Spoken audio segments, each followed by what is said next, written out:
什么老师藏私，你真正是块料，你真正把自己看得起自己，你真正肯练，没有老师会藏私的，晓得吗？是你自己都在那边沾酱油，老师一看他心里明白嘛，我干嘛要教你呢？就教你一般的就行了。有要喝还是说是松开的？开始要喝，可是你练到后面，他就是讲一个什么自然，可是那个自然里面要有力量。武术里面所有讲的自然都要有力，不是这个自然是从不自然练过来的，变成自然。了解。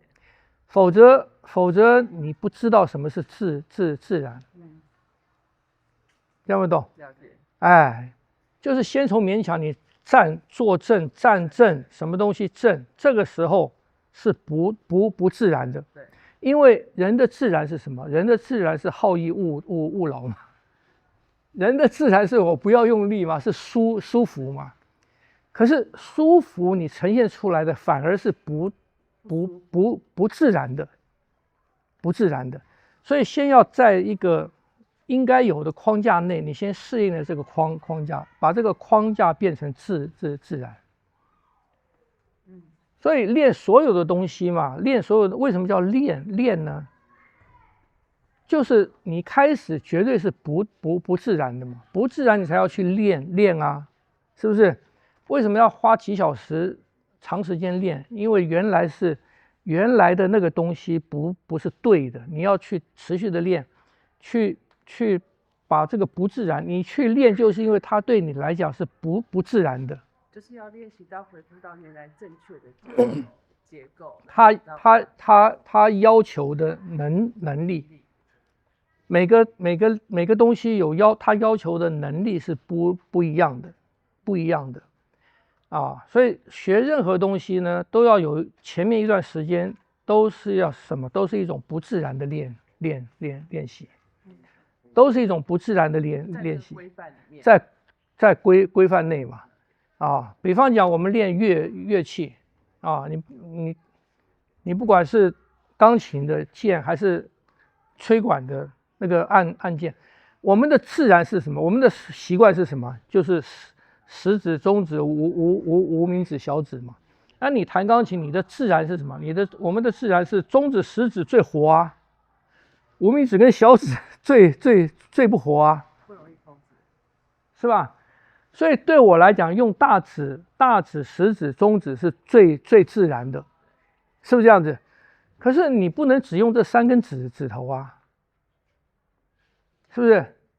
你后面2根也要用啊，否则你没有办法做一个怎么讲成长性的练习嘛？有的人弹就只是这样弹呐、是不是？啊，那很多东西他就没办法弹，所以你要很不自然的去练这2根手指头。然后我们的顺序是1、2、3、4、5嘛，可是你就要很不自然的去练，比方讲1、3、5。5、3、1或者1、4、2，打破原来的，你要打破你自己原来的自然，你自己原来认为的自然，你要打破那个，去把你认为的不自然，去把它练成自然，这样子就什么，我们的能力就得到什么，得到拓展嘛，啊，所以人如果一直在用我认为的自然时候啊，你的能力就越来越限缩。是吧？对啊，所以练所有的东西都这样的，所以讲的自然，那个自然是什么？那个自然是从哪来的自然？哈哈，是吧？对，所以尤其是练拳的，你要走到真正的能够自然的时候，你前面必须要有一段时间，像有些拳的自然它比较快达到，为什么？因为它使用身体的范围是有限的，不管角度啊，还是它的变化方式是有限的，所以它很容易达到这个要求里面的自然。有些的像八卦拳这样的，它最难练，为什么？因为它要求你使用身体的范围很大，你要把你身体的功能，你能用的全都要用上，所以你前面这段时间很长，要把那些我觉得很别扭、很不舒服这些东西，把它练成舒服，把它练成，这个时候你才能讲八卦拳的自然。听不懂？否则没办法讲自然的。所以这些东西都跟什么都讲什么放松啊这些东西啊，就很容易引起一些误会，很容易引起误会啊。所以讲放松是从什么地方放松？是不是？你不可能一开始就讲放松啊，一定是在一个条件内，你形成那个条件了以后，接下去什么？把这个东西放松掉。所以它是一个进阶的，陈述，一个阶段性的要求啊。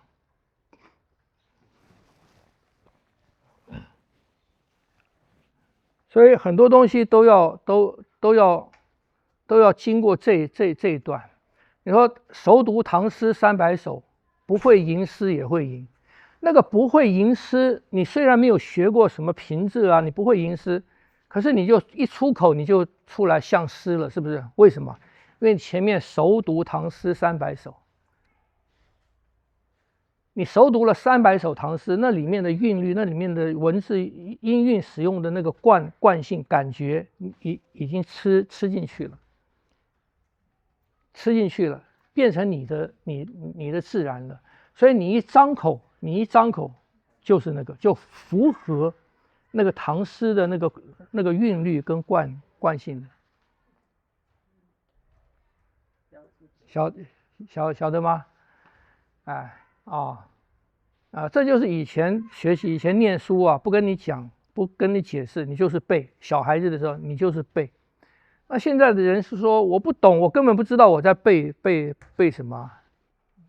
没关系啊，以前的人就是没关系，因为我给你的东西就是一个范本，你就背。你在背的过程当中，背熟了以后，你自然领悟到里面的那个韵律，里面的文章的起承转合的方式，跟文章表达的方式，晓得吗？你就自然形成了。那现在的学习比较缺这一块，那一开始就在问我为什么要这样练，我这样练能得到什么好处，就变成一种交易了。那我认为没有达不到我的目的的，我就不要练。这样不懂？所以这个是学习传统的教学法跟现在，其实现在也是这个样子的。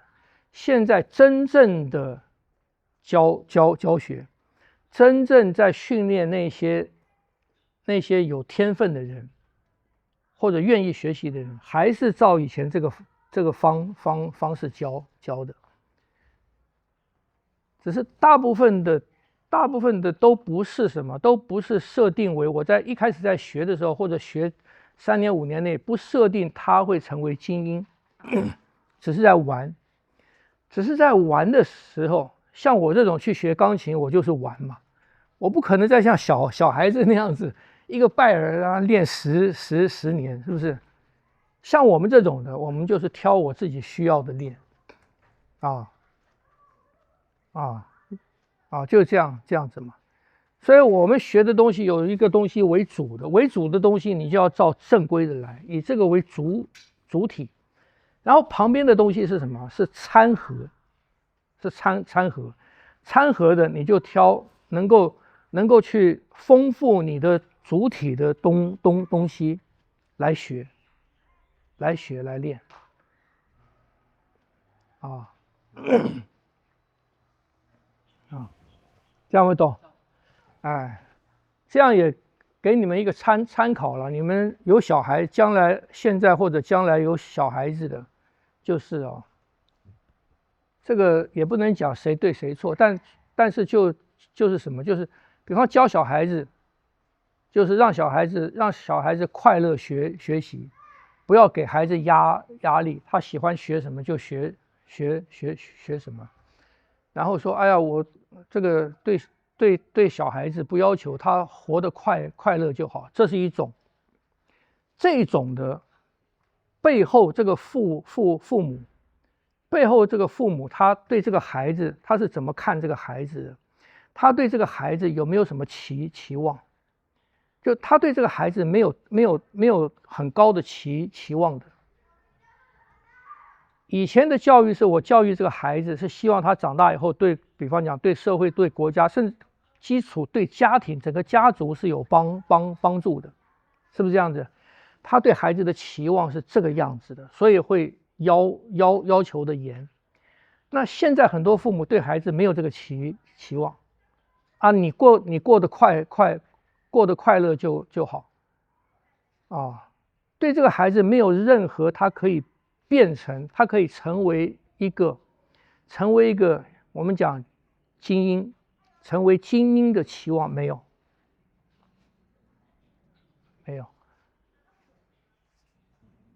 啊。那这个也不能讲错，因为你要成为精英很辛苦嘛。可是人家有能力让孩子成为精英的，他们的孩子就成为精英。那大部分的这种的让孩子活得快乐就好的，你永远不可能成为上面的人，你不可能，因为你没有经过前面的那个训练，所以大部分都在中下，都变成芸众生。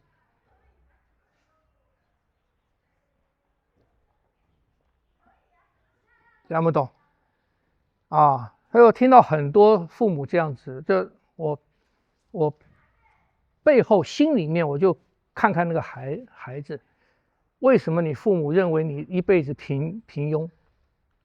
为什么你父母认为你只值得平庸？快乐就好，就是对待平庸的人啊，对待平庸的人就是这样子啊。现在大部分的父母都对待孩子，把他当成一个将来就是一个平庸的人，是不是？不舍得施加一点点的压力，不舍得去操练他，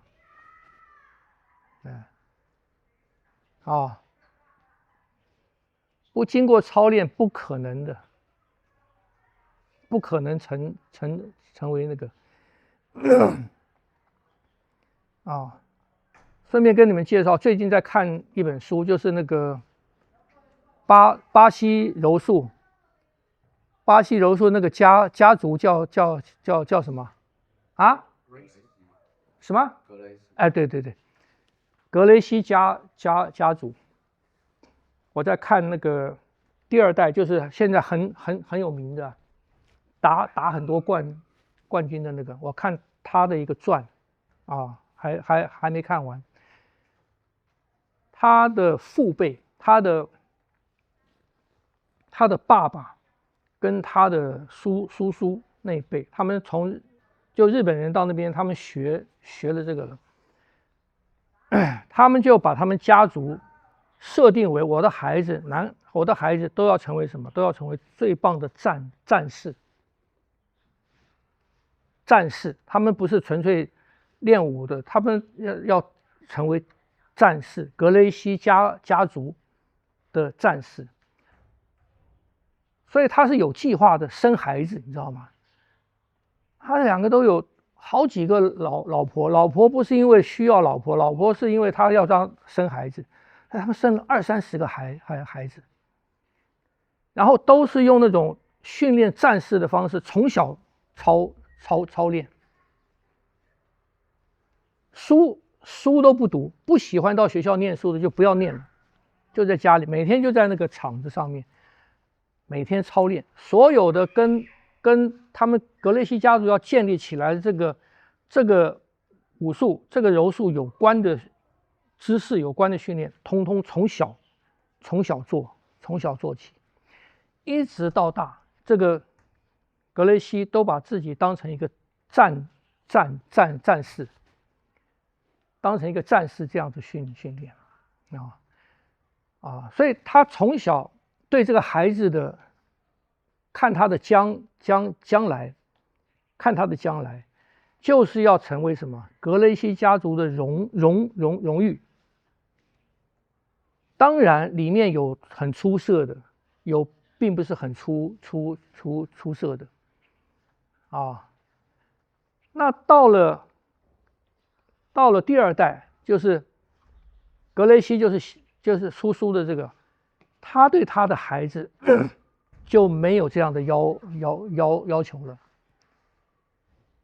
他对他的孩子就是你不喜欢练没关系，就是平常操练，你愿意来学就学。可是他不要求他们都要成为什么格雷西，接续格雷西家族的荣誉这件事了。就你小孩子，你有这个专长，你喜欢绘画，喜欢音乐，你就去学那个；你喜欢那个，你就去学那个。他对孩子的要求就跟他父辈对他的要求就不一样了。所以看孩子的将来就不一样。那是什么时候？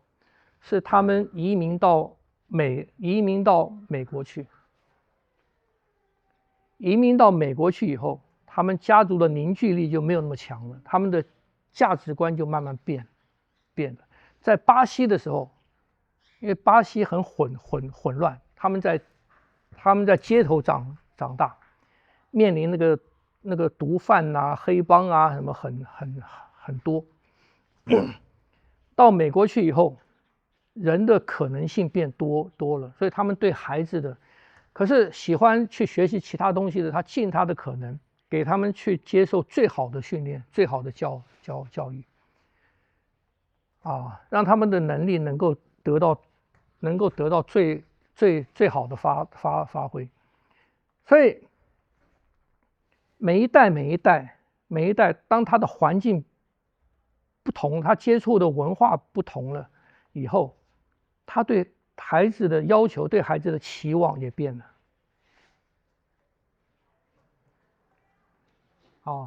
也变了。为什么？因为生活上面不需要那么辛苦了，晓得吗？他到后来到日本去打一个比赛，到后来从50万美金、80万美金到100万美金，后来有一场说打赢了，给他500万美金。那阵子刚好他的儿子死了，所以他没有去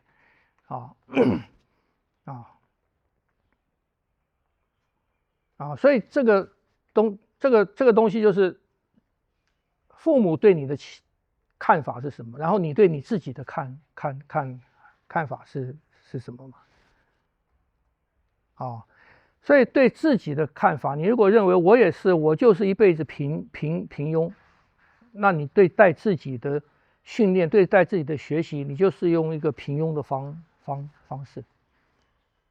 你会说不是，我有很多才能可以发挥，我有某方面的才能可以发挥，你对自己的要求就会稍微多一点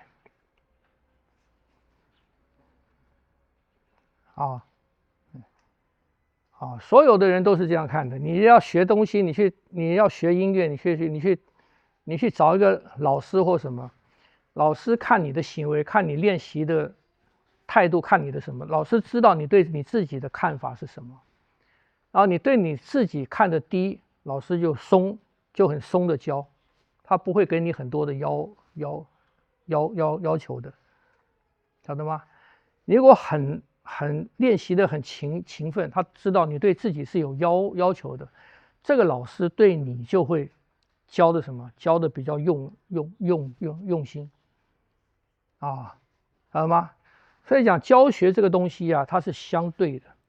所以以前不要讲说什么老师藏私，你真正是块料，你真正把自己看得起自己，你真正肯练，没有老师会藏私的，晓得吗？是你自己都在那边沾酱油，老师一看他心里明白嘛，我干嘛要教你呢？就教你一般的就行了，这样子啊，好。这是闲话，但是在学习上面跟你们将来要教育自己的孩子或什么的话，是一个可以参考的观念。